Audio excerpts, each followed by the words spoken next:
Hello guys, welcome to our YouTube channel.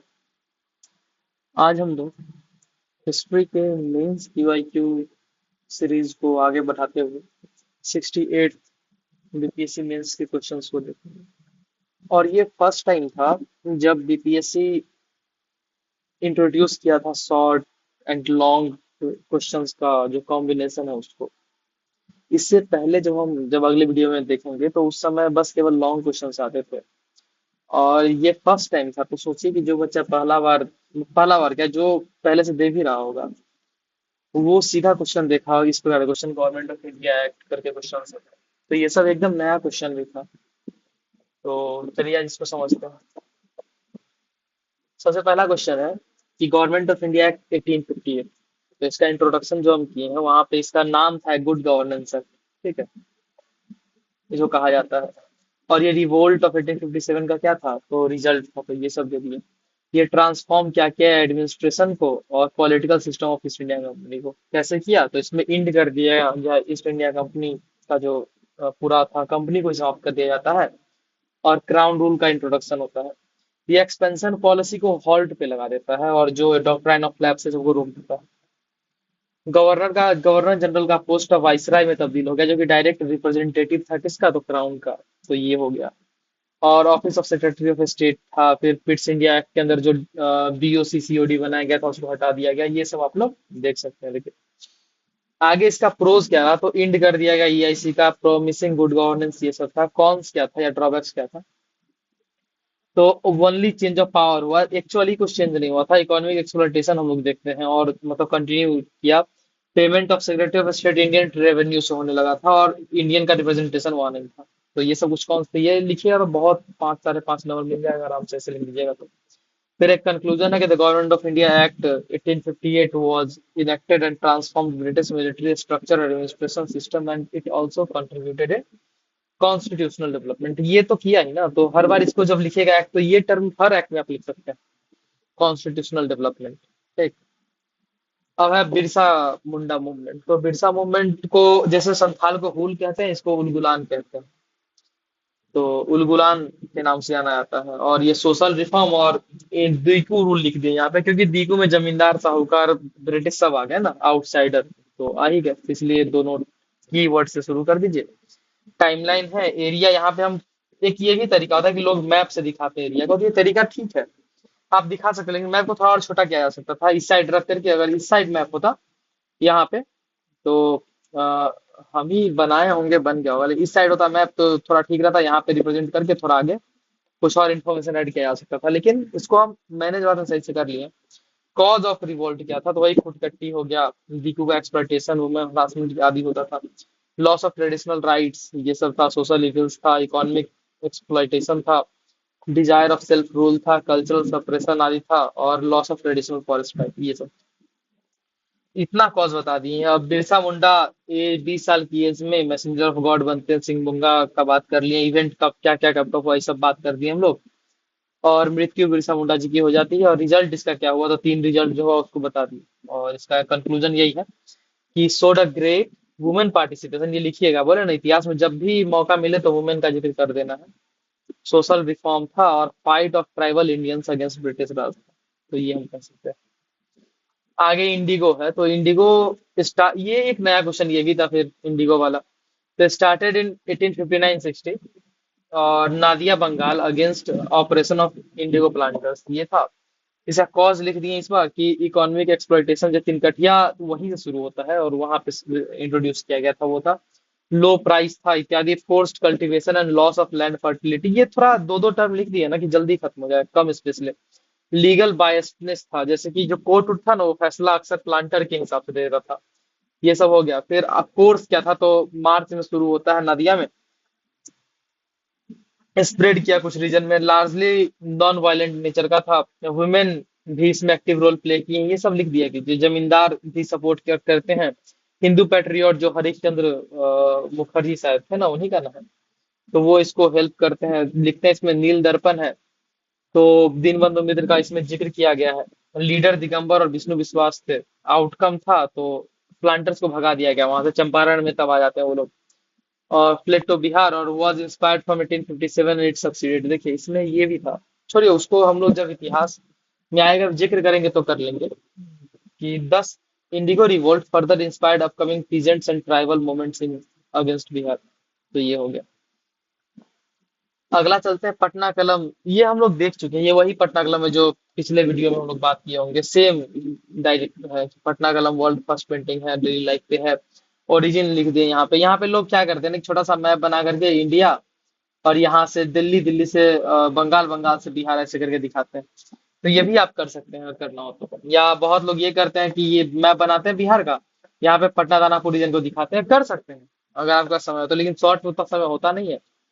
तो ज्यादा है कि आप वर्ड फॉर्मेट में थोड़ा कम में लिख के निकल जाइए। फिर फीचर्स क्या था, ये सब हम लोग बात कर चुके हैं। डेली लाइफ था, बैकग्राउंड बॉर्डर लैक करता था, मिनिएचर फॉर्म था, स्टाइल का बात किए थे, कजली सियाही, बर्ड एनाटॉमी का बात किए थे, ह्यूमन मेल का क्या क्या फीचर होता था, ये सब बात कर चुके हैं हम लोग। रीजन ऑफ डिक्लाइन दे दीजिएगा, फेमस पेंटर दे दीजिएगा, तो नंबर बहुत लोग दे देंगे फिर पटना कलम painting is a great heritage of Bihar government and is being promoted in recent times. ये करके आप फॉरवर्ड दिखा रहे हैं, लिंकेज उसको कर रहे हैं करंट से। फिर अगला था ये पेंटिंग, जो कि सेम फिर से वही है जो हम लोग 69 में देखे हैं, कि ये ईस्टर्न इंडिया वाला पूछा था। तो the ancient cave paintings provides us glimpse of prehistoric age, beginning of human evolution and art। ये था। फिर इम्पोर्टेंट ये पेंटिंग्स के और प्लेटी हम लोग डिस्कस किए ही थे। वही सब है। आउटसाइड बिहार में कैरेक्टरिस्टिक्स का टाइम था 4 साल, 4000 साल पहले का था। फिर ह्यूमन एनिमल आदि सब्जेक्ट इसके होते थे। इवन एनिमल ऑर्गेन्स को भी एक्सरे के थ्रू प्रेजेंट किया गया था। और मॉडर्न पीरियड में भी जो कार्विंग को भी यहाँ पे हम थोड़ा सा जिक्र कर दिए एक पैरा में। उसके बाद खत्म करते हैं कि cave painting in eastern India reflects human life and shows our cultural richness of ancient time. तो ये भी है। अब आते हैं लॉन्ग में। लॉन्ग में एक नया क्वेश्चन था कि नहीं रुकिए, ये क्वेश्चन पुराना ही है, हमको लगा टेम्पल वाला क्वेश्चन है। ये क्वेश्चन ये है कि discuss the factors for the emergence of Indian national movements, how it give direction to the freedom struggle. देखिए इसका हम अगर बात कर लें कि इस क्वेश्चन का जो कीवर्ड क्या क्या है। फैक्टर पूछ रहा है किसका, emergence of Indian national movement. Keyword क्या है, फैक्टर्स इंडियन नेशनल मूवमेंट का क्या इमरजेंस है। ये डायरेक्शन कैसे दिया फ्रीडम स्मेल को, दो पार्ट बनेगा इसका। तो पहला में होगा फैक्टर और दूसरा में इमरजेंस, कैसे वो डायरेक्शन का, दोनों पार्ट को डिस्क्राइब कर देना है एक इंट्रोडक्शन और एक कंक्लूजन के साथ। तो यहाँ पे हम दोनों टर्म का लगभग जिक्र किए होंगे कि national movement in later half of 19th century वही होता है, और influenced and derived by the number of factors such as political, economic, cultural, intellectual, and it further strengthen unity, fraternity, ये सब ऐसे डायरेक्शन देता है among us and lastly freed India। Factors कौन कौन थे, तो फैक्टर पॉलिटिकल ये सब लिख दिए हैं, क्या क्या था, economic, social, religious, intellectual, international, local and infrastructural progress.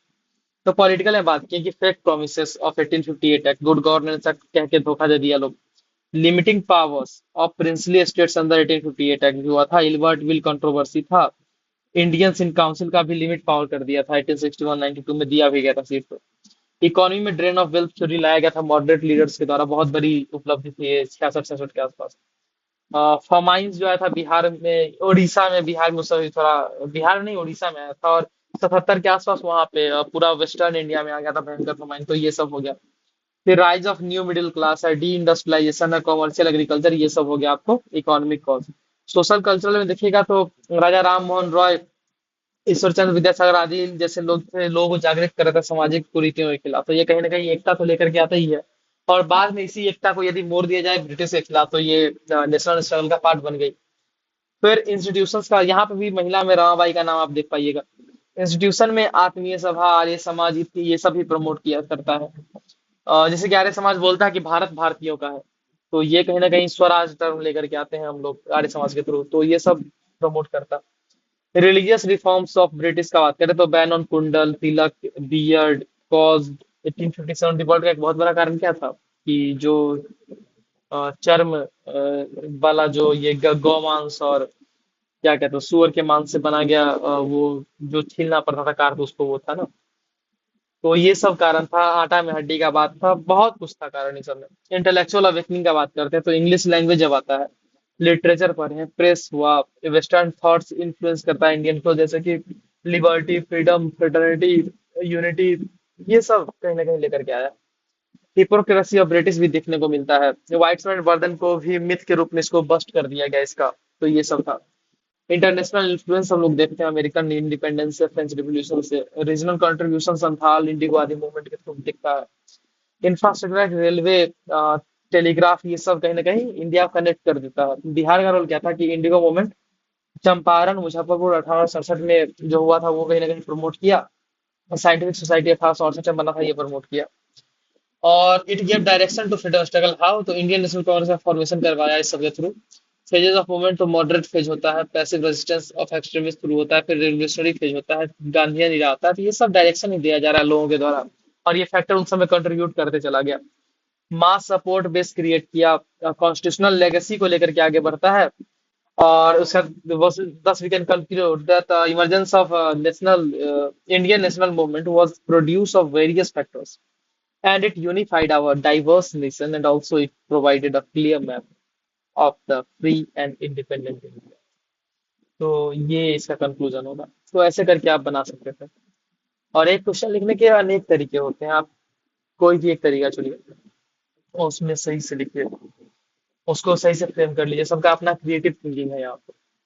आगे चलते हैं। अगला है discuss the growth of colonial technical education. तो ये अलग लिखना पड़ा हमें क्योंकि टेक्निकल पूछा, ये भी पीवाईक्यू ही है। In Bihar under various schemes of British rule critically analysed impact. तो हम बात करते हैं कि कंपनी का जब एस्टेब्लिशमेंट होता है इंडिया में, तो इंग्लिश एजुकेशन को इंट्रोड्यूस 35 में किया जाता है, मैकाले मिनट ऑन एजुकेशन के थ्रू। फिर उसको इंडियन मैन पावर का जरूरत पड़ा एडमिनिस्ट्रेशन में, engineer, surveyor, mechanics, artisan, doctors इत्यादि लोगों की जरूरत पड़ी। तो किस लिए? तो सपोर्ट करना था रेलवे को, टेलीग्राफ को, इरिगेशन को, इंडस्ट्री को, इंफ्रास्ट्रक्चर इत्यादि चीजों को। तो इसलिए a gradual introduction of technical education was seen in Bihar due to all the need of Bihar, British। ऐसे करके शुरू किया। बिहार में क्या था हंटर कमीशन शुरू इसलिए किया कि हंटर कमीशन कहीं ना कहीं, Hunter commission practical and vocational education को प्रमोट फोकस रखा था अपने केंद्र में। तो ये दिखता है। और अपग्रेड किया आर्टिसन स्कूल इन बिहार उसी के थ्रू। अब 1886 में हम देखते हैं कि सर्वे ट्रेनिंग स्कूल खुलता है, जो कि 1900 में बढ़कर के स्कूल ऑफ इंजीनियरिंग बनता है। 32 में बिहार इंजीनियरिंग कॉलेज बन गया, और 2004 में एनआईटी पटना बन गया। 1902 में agriculture research and expert form in Pusa, जो समस्तीपुर का है, हेनरी फिलिप के द्वारा उसको कंट्रीब्यूट किया गया, बनाया गया। 1925 में prince of Wales college, later became PMCH Patna. आप यहाँ पे 25 से पहले ना कुछ ऐड कर सकते थे, जैसे कि हम अगर अभी बता दें तो 1917 का पटना यूनिवर्सिटी। और उसके बाद एक और चीज आप ऐड कर सकते थे 1919 का, यहाँ पे फिजिक्स एंड केमिस्ट्री डिपार्टमेंट खुल गया था। ये दोनों शायद हम नहीं कर पाए, या दिमाग से उतर गया होगा उस समय। तो ये दोनों ऐड कर लीजिएगा, अच्छा रहेगा फिर, और अच्छा बन जाएगा, इसमें रिचनेस आ जाएगा आंसर का। ये हो गया। फिर 1925 का बात करें तो the Prince of Wales College खुलता है, और लेटर बिकम पीएमसीएच। 1926 में Indian School of Mines Dhanbad में बनाया जाता है, और 1926 में ही government of school of Ayurveda in Patna खुलता है। 47 में इसको स्टेटस मिल जाता है। फिर 27 में पटना साइंस कॉलेज स्टेब्लिश होता है, जो कि पटना यूनिवर्सिटी 1917 से एफिलिएटेड था। अब क्यों लिखें इसको? क्योंकि वहां पे हम नहीं लिख पाए थे ना। तो फिर जबरदस्ती लिखना भी गलत होगा, वो खराब कर देगा हमारा आंसर के स्ट्रक्चर को। तो इसलिए यहाँ पे यूनिवर्सिटी लिख करके इसका एस्टेब्लिशमेंट डेट लग लिख दिया। 1930 में बात करें तो पटना वेटनरी कॉलेज बना। तो ये सब कुछ टेक्निकल एजुकेशन का प्रोग्रेस दिखा है। तो क्रिटिकल एनालिसिस भी था क्वेश्चन में। तो प्रोज का बात करें या पॉजिटिव आउटकम का बात करें, तो न्यू रिसर्च एंड इनोवेशन, जैसे जगदीश चंद्र बसु जब तीनों में जीवन को खोजे थे 1905 के आसपास की घटना है वो। इंफ्रास्ट्रक्चर डेवलपमेंट हो रहा था, जिस कैनल, रेलवे आदि बिहार में बना। मॉडर्न साइंस इंट्रोडक्शन हुआ, जैसे कि इंजीनियरिंग, मेडिसिन इत्यादि क्षेत्रों में। और rise of prosperous middle class हुआ, तो जैसे एजुकेटेड डॉक्टर्स, इंजीनियर आदि। कौन सा ड्रॉबैक का बात करें तो कॉलोनियल बायस इन ऑब्जेक्टिव, लाइक जो काम होता था अंग्रेजों के लिए करना था, लिमिटेड एक्सेस था, जैसे कि अपर और अपर मिडिल क्लास लोग ही पढ़ पाते थे। टारगेटेड डेवलपमेंट हुआ केवल अर्बन क्षेत्रों का, जैसे कि केवल पटना का बिहार में डेवलपमेंट हुआ, या आरा का हो गया, भागलपुर का हो गया, बाकी क्षेत्रों का नहीं हुआ। Created social and economical gap more wider. तो बताएं कि overall the technical education provided infrastructure, health and innovation in Bihar. Further, it also helped in uniting people for national freedom movement. Thus, we can say that the technical education promoted growth and somehow revived the ancient glory of Bihar being center of education and innovation। देखिए इसमें कहीं ना कहीं बिहार के glory को और दिखा रहे हैं, बढ़ा रहे हैं, तो ये भी एक अच्छा कंक्लूजन हो सकता है। अब तीसरा क्वेश्चन है कि analyse the development of temples. ये एकदम अच्छा क्वेश्चन था, यूपीएससी का क्यूआईक्यू रहा होगा, और बीपीएससी में ऐसा क्वेश्चन पहला बार पूछा था, क्योंकि बीपीएससी अपने सिलेबस में कहीं भी इसका जिक्र नहीं करता है। जिक्र है लेकिन ऐसे नहीं करता है, उसमें बस तीन ही टर्म लिखा हुआ है, मौर्य, पाल और पटना कलम। लेकिन ये नॉर्दर्न इंडिया में टेम्पल्स का डेवलपमेंट पूछ लिया। तो टेम्पल्स आर प्लेस वह meditation, culture, worship and social gatherings takes place, वही जगह है वहां पे। The modern temple architecture developed in northern India can be traced back to Gupta period, golden age of India, 5 century CE। तो phase हुआ था, early phase हुआ था 5 से 7 सेंचुरी में। तो सिंपल एंड मॉडेस्ट होता था, फ्लैट रूफ होता था, स्क्वायर डिजाइन होता था, पिलर पे खड़ा होता था। सैंक्टम मतलब जहाँ पे देवता रिसाइड करते हैं, तो उसका मेन फीचर था, क्योंकि एक ही रूम होता था और इसमें बस देवता को बिठा दिया जाता था, और इसमें इंड्यूस्ड, उसी में इंड्यूस्ड मंडप होता था। एग्जाम्पल तो तिगवाहा, तिगावा और देवघर टेम्पल है।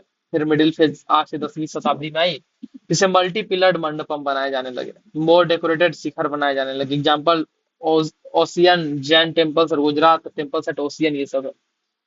फिर मैच्योर फेज का बात करें तो 10 से 13वीं शताब्दी में तो complex multi shrine temples, complexes in पंचयात पंचतायन सॉरी पंचायतन स्टाइल है वो। ऑर्नामेंटेड कार्विंग्स थे, shikhara with amalaka and kalash etcetera. Example में बात करेंगे तो कंदरिया महादेव है, सन टेम्पल आदि इसका मतलब एग्जाम्पल है। फीचर बात कर रहे हैं तो एक टेम्पल का फिगर हम यहाँ पे बना दिए हैं, जिससे हम पूरा दिखा दें फीचर को। जैसे कि हम बात करें इसमें, तो सबसे पहले यहाँ पे देखिए, ये ऊपर में कलश है, उसके नीचे आमलक है, और ये जो है ना, ये पूरा शिखर है, ठीक। और ये जो है छोटा सा रूम जिसमें देवी देवता रहते हैं, प्रमुख देवता, वो कहलाता है गर्भगृह। और उसी के अंदर भगवान शिव का जो शिवलिंग है उसको बना दिए छोटा सा। फिर ये तीनों है ना, ये तीनों मंडप है, और इसमें देवता के वाहन रहते हैं, फेस्टिवल आदि इसी में ऑर्गेनाइज किया जाता है, लोग गैदरिंग होते हैं, लोग यहीं पे बैठते हैं, सरल इत्यादि होता है। ये हम नागर शैली को दिखा रहे हैं, क्योंकि नॉर्दर्न इंडिया में नागर शैली फैला है। फिर यहाँ पे सीढ़ियां होती है, और एक चीज से बताते हैं आपको हम, कि इसमें इस पोज में ना, जैसा कि ऐसा लग रहा है कि कोई देवता जो है वो ऐसे पैर नीचा करके बैठे हुए हैं, ठीक है। बस यही पोज है, इसको शो करता है। और जो हमारा साउदर्न इंडिया द्रविडियन स्टाइल है, वो ऐसे शो करता है जैसे कि देवता सोए हुए हैं, शयन मुद्रा में। तो हम जब यहाँ पे टच कर रहे होते हैं तो देवता के टो को टच कर रहे होते हैं, जब पहुंचते हैं यहाँ तक तो हम लोग देवता के हृदय में पहुंचते हैं, वो गर्भगृह होता है कहीं ना कहीं। चलिए आगे चलते हैं। तो शिखर क्या है बता दिए, गर्भगृह, मंडपम, जगती, मोर स्कल्पचर, डेकोर, क्या गोपुरम, यहाँ गोपुरम साउथ का एग्जांपल है तो यहाँ पे होगा ही नहीं। डियटी, सिंबॉलिक सिटिंग पोस्चर होता है, वो भी बता दिए। रीजनल वेरिएशन का बात करें तो जैसे हम साउथ और ईस्ट में बढ़ते हैं तो इन्फ्लुएंस चेंज होता है। जैसे कि साउथ में जाएंगे, द्रविडियन शैली का मिक्सचर मिल जाएगा, जो कि बेसर बन जाता है बीच में आकर के। और बंगा शैली है बंगाल का, जहाँ पे कर्व रूप होता है, देखिएगा तो कामाख्या माता का टेम्पल है वो सब में। तो वो भी कहीं ना कहीं बाद में आपको एक इन्फ्लुएंस दिखता होता है जाने पर। एग्जाम्पल में देखें तो खजुराहो का मंदिर जो है वो फेमस फॉर इरोटिक स्कल्पचर, कुछ स्पेसिफिक मंदिर से। उड़ीसा का ईस्टर्न इंडिया में, जैसे कि रेखा देउल एक फीचर है उड़ीसा के टेम्पल्स का। गुजरात राजस्थान में सैंडस्टोन का यूज दिखता है, और कश्मीर में टियर्ड रूफ्स है वहां पे। प्रोमिनेंट एग्जांपल तो वही Kandariya Mahadev, Khajuraho, sun temple, Konark etcetera है। और उसका कंक्लूजन है कि the temple architecture in northern India shows great cultural, economic, educational richness of the region. Further it depicts our great history and proves we being golden bird। दिखाता है ना कि हम लोग सोने का चिड़िया थे कहीं ना कहीं। और ये कहा भी जाता है Gupta period was what the golden age of India. तब तीसरा अंतिम क्वेश्चन देखें, तीसरा का भी है, Rabindranath Thakur ideas of society and culture का बात करता है वो। तो इसमें देखें तो Rabindranath Thakur life was dedicated entirely for wellbeing of human. Human इसलिए लिखा क्योंकि ह्यूमनिज्म की मेन बात करते हैं, तो पूरा इंटायर सेंटर था ह्यूमनिज्म के, इनके जितना भी थ्योरी दी है सब में, आइडिया सब में, फिलोसफी में। ही वॉज अ पॉलीमैथ, जैसे कि नोबेल लिटरेट थे ही, लेकिन वो फिलोसफर थे, पेंटर थे, सिंगर थे, राइटर थे, और भी जैसे कि कराटा जानते, मार्शल आर्टिस्ट थे। और बहुत सारे विद्याओं में निपुण थे वो। Through, through all means, he promoted idea of universal humanism against social evils and promoted our culture on world level. तो ये भी देखते हैं हम लोग। तो आइडिया ऑफ सोसाइटी तो क्रिटिक ऑफ कास्ट से सपोर्ट करते हैं वुमेन इंपावरमेंट थ्रू एजुकेशन, नहीं याद रखेगा, और इंक्लूसिव नेशनलिज्म है जिसमें म्यूचुअल रिस्पेक्ट एंड ह्यूमनिज्म की बात करते हैं, ग्लोबल यूनिटी की बात करते हैं, ये कहते हैं ग्लोबल सिटीजन बनिए, एजुकेशन फॉर ऑल की बात करते हैं, रूरल अपलिफ्टमेंट की बात करते हैं, और एंटी कॉलोनियल कॉलोनी क्या सॉरी कॉलोनियल विचारधारा को प्रमोट कर रहे होते हैं और प्रमोट किए स्पिरिचुअल ग्रोथ को। तो ये इनका सोसाइटी सोशल थॉट था, और इसी को थोड़ा थोड़ा एक्सप्लेन कर दिए हम। और आगे है इनका कल्चरल थॉट का बात करें तो कल्चरल रेनेसांस ये लेकर के आया था बंगाल में। बंगाल का जो कल्चर वो कहीं ना कहीं वो पुनर्जागरण का काल उसमें लेकर के आए थे रविन्द्रनाथ ठाकुर। और fusion of traditional and modern art को ये फ्यूज किए, इंक्लूसिव कल्चरल आइडेंटिटी प्रमोट किए वहां पे वो। रविंद्र संगीत म्यूजिक के थ्रू ये कल्चर को प्रिजर्व भी किए और प्रमोट भी किए। लिटरेचर एंड स्पिरिचुअल एक्सप्रेशन दिखता है, इनके लिटरेचर्स में स्पिरिचुअल एक्सप्रेशन भी दिखता है, और वो इनके पेंटिंग में भी, लिटरेचर में भी आदि हर जगह दिख जाएगा आपको। Love, humanism, spirituality and promote, ये सब प्रमोट कर एक्सेट्रा प्रमोट किए हैं ये। गीतांजलि चित्रा इस सब का उदाहरण है। इनोवेटिव आर्ट एंड ड्रामा को ही प्रमोट किए, बंगाली थिएटर को कहीं ना कहीं क्या था, शांति निकेतन नाट्यशाला करे कुछ ऐसा बनाए थे वो। Role of nature in culture का बात किए, और ये हमेशा कहते थे कि कल्चर में नेचर का होना ही चाहिए। और ये अभी भी सब जो आइडिया है इनका रेलेवेंस है, क्योंकि ये लगभग सारा आइडिया इनका बहुत अच्छा अभी भी कहीं ना कहीं बहुत अच्छा से काम कर सकता है। स्पिरिचुअलिज्म एंड कल्चरल प्रमोशन का बात किए, स्पिरिचुअलिज्म का प्रमोशन का बात किए कल्चर में, और एजुकेशन टू प्रिजर्व कल्चर का बात किए थे ये। और इनके ही अब बात हम लोग करते हैं कि रविन्द्रनाथ ठाकुर प्रमोटेड कल्चर, इसमें हम पॉइंट वाइज नहीं लिखे थे, इसको सम अप कर दिए थे इसे। Of Bengali and Indian arts, drama, songs on the international stage. He promoted modernism in our culture, further revived Bengali theatre, and preached nature's role in culture. He promoted cultural exchange on global stage. According to him, the cultural exchange on global level had power to demolish the colonial rule of British. ये भी था। तो इसका बात करें तो both ideas of Rabindranath Thakur on society and culture promoted humanism, national unity, cultural exchange, and restricted untouchability, social levels, etc. All his vision are still relevant in current era. Also, the great economist Amartya Sen was the product of his educational system Shanti Niketan. ये है क्योंकि वहां पे क्या क्या है, creative learning को ज्यादा तवज्जो दिया जाता है, नेचर के साथ लर्निंग को ज्यादा तवज्जो दिया जाता था, इसलिए इस प्रकार के छात्र वहां से निकले हैं। तो ये सब क्या है कि आप इसको समाप्त कर सकते हैं, और इसी के साथ हमारा आज का जो 68वां हिस्ट्री का सेशन है वो समाप्त हुआ। आप सबका बहुत बहुत धन्यवाद। Thank you.